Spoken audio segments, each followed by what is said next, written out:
Class 10th chapter 1 रासायनिक अभिक्रिया एवं समीकरण। परिचय। गौरव, अम्ल में पानी मिलाते समय सावधान रहो। पानी मिलते समय अम्ल को हिलाते रहो। ऐसा क्यों मैम? मैं इन्हें सीधे सीधे क्यों नहीं मिला सकता? ऐसे तो बहुत समय लगेगा। हाँ, ये सच है कि इसमें समय लगेगा, किंतु तुम्हें इसे धीरे धीरे ही मिलाना चाहिए, अन्यथा तुम जल सकते हो। अरे हाँ, मुझे पात्र गर्म लग रहा है। ऐसा क्यों है मैम? बताती हूँ। ऐसा अम्ल व क्षारक के मध्य अभिक्रिया के कारण है। बच्चों, इस पाठ में हम अम्लों व क्षारकों के गुण धर्मों तथा लवणों के बारे में अध्ययन करेंगे।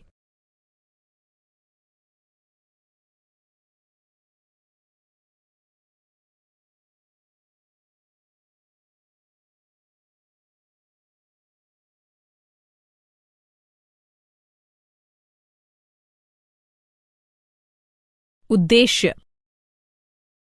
इस पाठ के अंत में आप निम्न करने में सक्षम हो जाएंगे: अम्लों व क्षारकों के रासायनिक गुण धर्मों की व्याख्या करना, अम्लों व क्षारकों के सामान्य गुण धर्मों को पहचानना, अम्लों व क्षारकों की प्रबलता का वर्णन करना, लवणों की व्याख्या करना।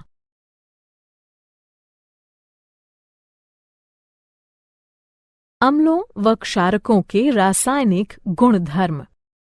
अम्ल वह तत्व है जो पानी में मिलाए जाने पर हाइड्रोजन आयन उत्पन्न करता है, और क्षारक वह तत्व है जो पानी में मिलाए जाने पर हाइड्रोक्साइड आयन उत्पन्न करता है। अम्ल व क्षारक दोनों ही के रासायनिक गुणधर्म भिन्न भिन्न होते हैं। आइए इनके गुणधर्मों का अध्ययन करते हैं। अम्लों व क्षारकों के रासायनिक गुणधर्म कुछ इस प्रकार हैं। गंधीय सूचक। मान लीजिए आपको 4 रसायन दिए जाते हैं और अम्ल या क्षारक के रूप में उनकी पहचान करने को कहा जाता है। आप कैसे पहचानेंगे? आइए पता लगाते हैं। हमारे पास गंधीय सूचक है जो बताते हैं कि कोई तत्व विशेष गंध में परिवर्तन के कारण अम्ल या क्षारक है। इनका प्रयोग प्रयोगशालाओं में गंधीय अनुमापन नामक प्रक्रिया द्वारा यह देखने के लिए किया जाता है कि कोई विलयन अम्ल है या क्षारक। गंधीय सूचक इस सिद्धांत पर कार्य करते हैं कि जब कोई अम्ल या क्षारक किसी तत्व में मिलाया जाता है तो उसकी गंध का पता नहीं लगाया जा सकता। उदाहरणार्थ, लाल पत्ता गोभी का रस। इस द्रव का रंग नीला बैंगनी होता है, परंतु जब यह अम्लीय तत्वों के संपर्क में आता है तो लाल हो जाता है, और जब क्षारक के संपर्क में आता है तो हरा या कभी कभी पीला हो जाता है।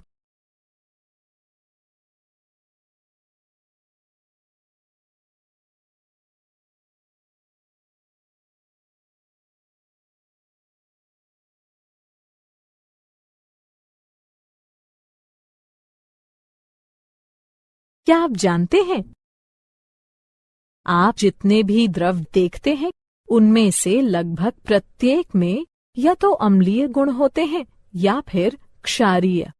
जल यानी H2O अम्ल व क्षारक दोनों हो सकता है।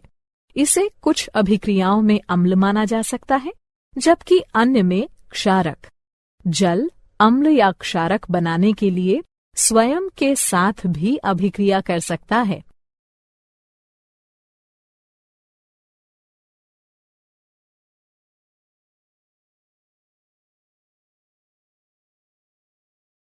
अम्लों व क्षारकों की अभिक्रियाएं। आइए वापस वहीं चलते हैं जहां गौरव को मिक्सिंग बीकर गर्म लगा था। जब अम्ल को क्षारक के साथ मिलाया जाता है तो वह ताप उत्पन्न करता है। इसके कारण मिश्रण आस्फलित होकर बाहर आ सकता है।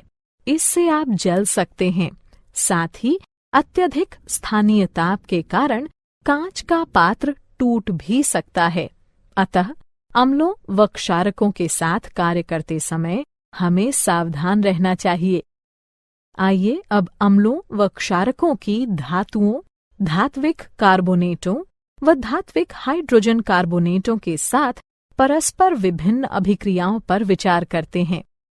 धातुओं के साथ अभिक्रिया। हाइड्रोजन के ऊपर सभी धातुएं तनु अम्लों के साथ उनके संगत लवण बनाने व हाइड्रोजन को मुक्त करने की प्रतिक्रियाशीलता श्रृंखला में अभिक्रिया करती हैं। पोटेशियम, सोडियम व कैल्शियम जैसी सक्रिय धातुएं भी इसी प्रकार अभिक्रिया करती हैं, किंतु अम्लों के साथ मिलाए जाने पर विस्फोट कर देती हैं। धातु कार्बोनेटों व धातु हाइड्रोजन कार्बोनेटों के साथ अभिक्रिया।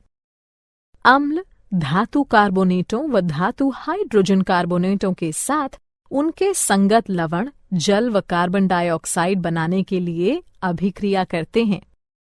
परस्पर अभिक्रिया। अम्ल व क्षारक एक दूसरे के रासायनिक विलोम हैं। इनकी परस्पर अभिक्रिया एक दूसरे के प्रभाव को शून्यकृत कर देती है। इसे उदासीनता अभिक्रिया कहते हैं। इस अभिक्रिया में किसी अम्ल को क्षारक के साथ मिलाया जाता है और ऐसा करने से जल का एक अणु तथा विशिष्ट लवण बनता है। धात्विक व अधात्विक ऑक्साइड की अभिक्रियाएं। अब जबकि आप देख चुके हैं कि अम्ल व क्षारक धातुओं व हाइड्रोजन कार्बोनेटों से तथा परस्पर कैसे अभिक्रिया करते हैं, आइए देखते हैं कि अम्ल धात्विक ऑक्साइडों के साथ तथा क्षारक अधात्विक ऑक्साइडों के साथ कैसे अभिक्रिया करते हैं। धात्विक ऑक्साइडों की अम्लों के साथ अभिक्रिया। वे ऑक्साइड जो हाइड्रोक्सिल आयनों को उनके अणुओं से संलग्न करते हैं, क्षारकीय ऑक्साइड कहलाते हैं। ये ऑक्साइड अम्लों के साथ अभिक्रिया करने पर उदासीन हो जाते हैं। क्षारकीय हाइड्रोक्साइड अम्ल, लवण तथा जल उत्पन्न करने के लिए उदासीनीकरण अभिक्रिया करते हैं। अधात्विक ऑक्साइडों की क्षारकों के साथ अभिक्रिया। कैल्शियम हाइड्रोक्साइड की कार्बन डाइऑक्साइड के साथ अभिक्रिया लवण तथा जल उत्पन्न करती है। ये अभिक्रिया क्षारकों व अम्लों के मध्य होने वाली अभिक्रिया के समान है। इससे सिद्ध होता है कि अधात्विक ऑक्साइडों की प्रकृति अम्लीय होती है।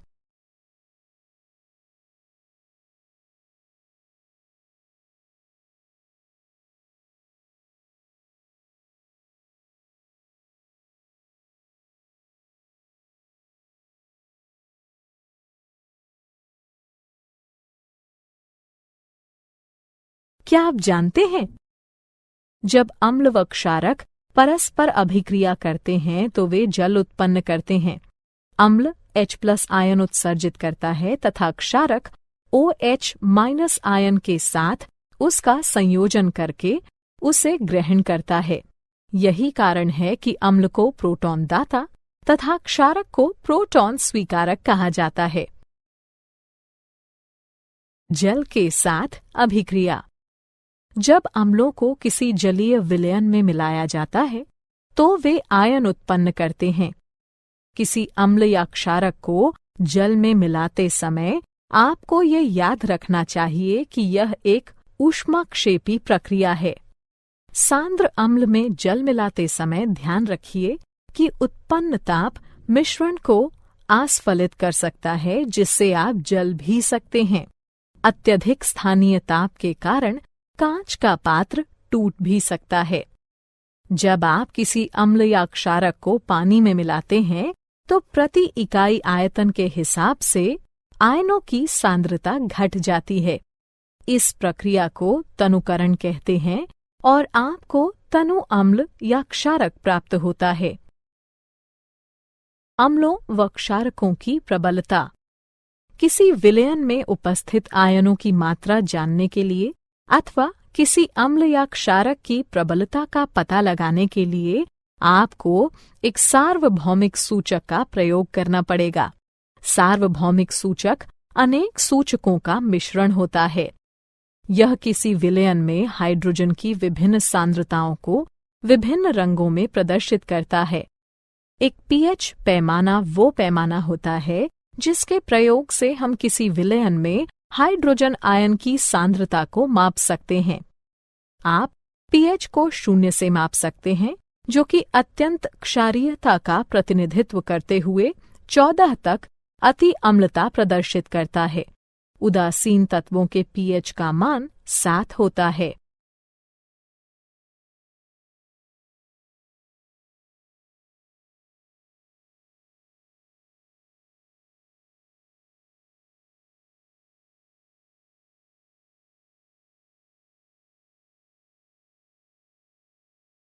क्या आप जानते हैं? सभी अम्लों के गुण धर्म समान होते हैं। आप जानते हैं कि धातुओं के साथ अम्लों की अभिक्रिया कराए जाने पर हाइड्रोजन गैस उत्सर्जित होती है। इससे सिद्ध होता है कि हाइड्रोजन सभी अम्लों में विद्यमान है। तथापि आपको ये पता लगाना होगा कि क्या हाइड्रोजन रखने वाले सभी तत्वों में अम्लीय गुण धर्म पाए जाते हैं।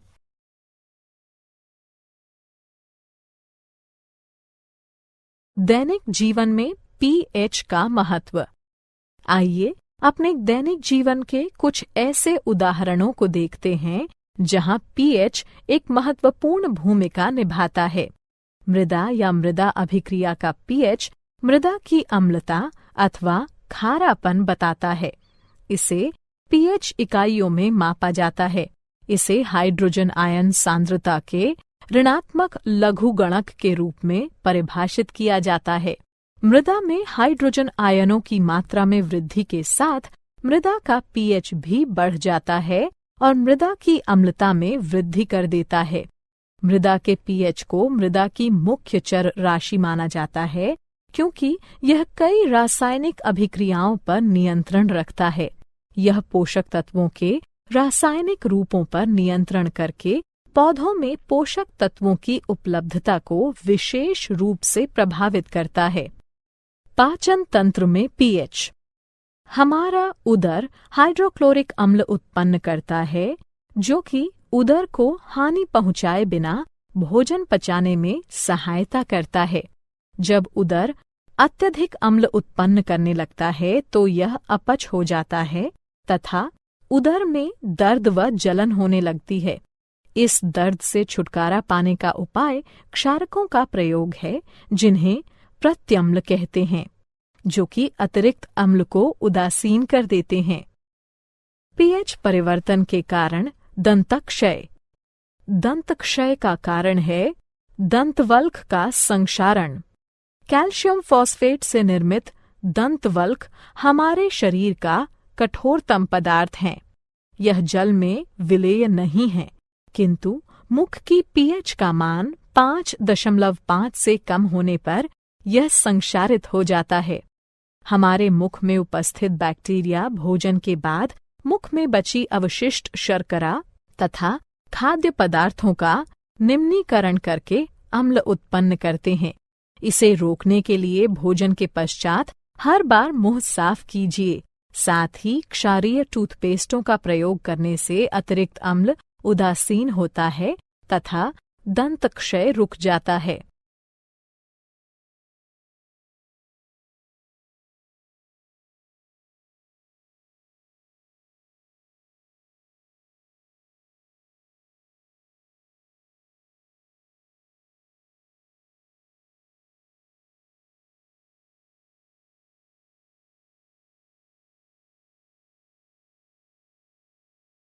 क्या आप जानते हैं? पशु व पौधे आत्मरक्षा में अम्ल उत्सर्जित करते हैं। उदाहरणार्थ मधुमक्खी का डंक, चींटी का डंक या बिच्छू पौधे के कांटे। ये पौधों व पशुओं को प्रकृति द्वारा प्रदत्त आत्मरक्षा यंत्र रचनाएं हैं।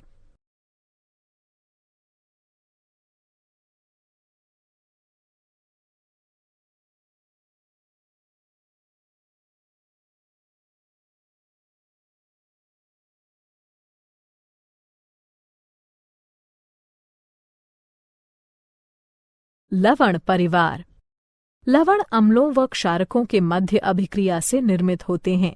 जब अम्ल का H+ आयन धातु या अमोनियम के आयन से बदला जाता है तब लवण बनते हैं। एक जैसे ऋणात्मक या धनात्मक मूलक एक ही परिवार के कहलाते हैं।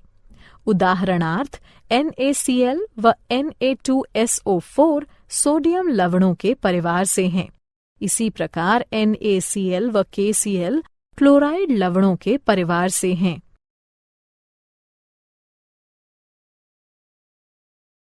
लवणों का pH। यहाँ लवणों का pH दिया गया है।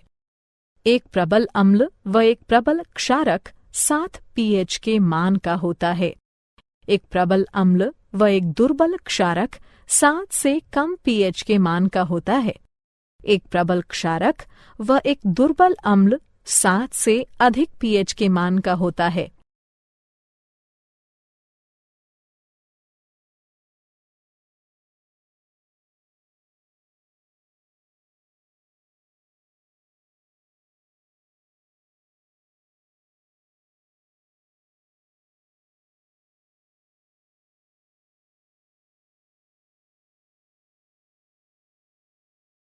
सामान्य लवणों से मिलने वाले रसायन।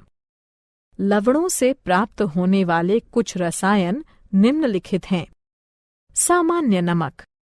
सामान्य नमक, जिसका रासायनिक नाम सोडियम क्लोराइड है, एक आयनीय यौगिक है और इसका सूत्र NaCl है। इसी के कारण समुद्र का जल खारा होता है।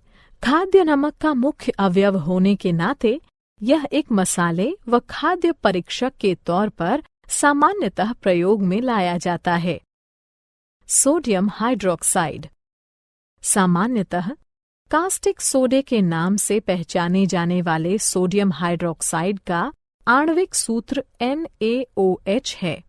यह एक उच्च प्रदाहक धात्विक क्षारक है जो कि तृणशय्या, पपड़ी, दाने तथा 50% संतृप्त विलयन के रूप में पाया जाता है। यह जल, इथेनॉल व मीथेनॉल में विलेय है। इसका प्रयोग एक प्रबल रासायनिक क्षारक के रूप में लुगदी व कागज, कपड़ा, पेयजल, साबुन तथा डिटर्जेंट बनाने में तथा एक ड्रेन क्लीनर के रूप में किया जाता है। विरंजक चूर्ण। विरंजक चूर्ण, जिसका रासायनिक नाम कैल्शियम हाइपोक्लोराइट तथा सूत्र CaClO2 है, एक रासायनिक यौगिक है। मुख्य रूप से इसका प्रयोग जल शोधन हेतु तथा एक विरंजन कारक के रूप में किया जाता है। यह एक सापेक्षिक रूप से स्थिर रसायन है और इसमें सोडियम हाइपोक्लोराइट की अपेक्षा क्लोरीन अधिक पाई जाती है। खावन सोडा। खावन सोडा के नाम से प्रसिद्ध सोडियम बाइकार्बोनेट तथा सोडियम हाइड्रोजन कार्बोनेट एक रासायनिक यौगिक है जिसका NaHCO3 है। यह एक श्वेत ठोस है जो कि क्रिस्टलीय है किंतु एक महीन चूर्ण जैसा दिखाई देता है। इसका स्वाद अल्का नमकीन अल्कलाइन होता है। धावन सोडा। धावन सोडा या सोडा भस्म के नाम से प्रसिद्ध सोडियम कार्बोनेट, जिसका रासायनिक सूत्र Na2CO3 है, एक सोडियम लवण है। इसे वाटर सॉफ्टनर के तौर में प्रयोग में लाए जाने के कारण घर घर जाना जाता है। यह विभिन्न पौधों की भस्म से निष्कर्षित किया जा सकता है। यह लवण व चूना पत्थर से बड़ी मात्रा में संश्लेषण द्वारा प्राप्त किया जाता है। क्या आप जानते हैं? क्रिस्टलीकरण का जल वो जल है जो क्रिस्टलों में पाया जाता है। यह क्रिस्टलीय गुणधर्मों के संभरण में आवश्यक है किंतु पर्याप्त ऊष्मा द्वारा हटाए जाने में समर्थ है। यह किसी दिए गए तापमान पर निश्चित लवणों द्वारा छोड़े गए जल का कुल भार होता है।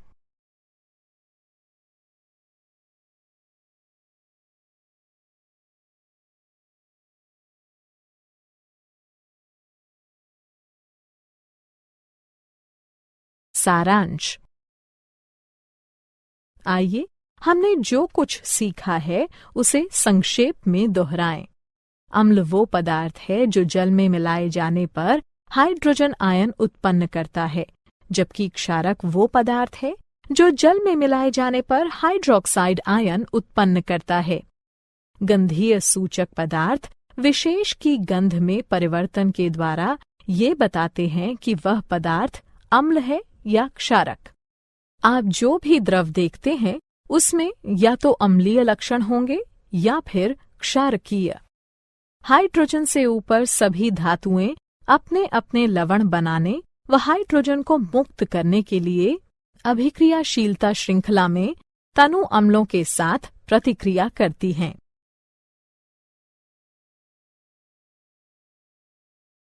अम्ल कार्बोनेटों व हाइड्रोजन कार्बोनेटों के साथ उनके लवण, जल व कार्बन डाइऑक्साइड बनाने के लिए प्रतिक्रिया करते हैं।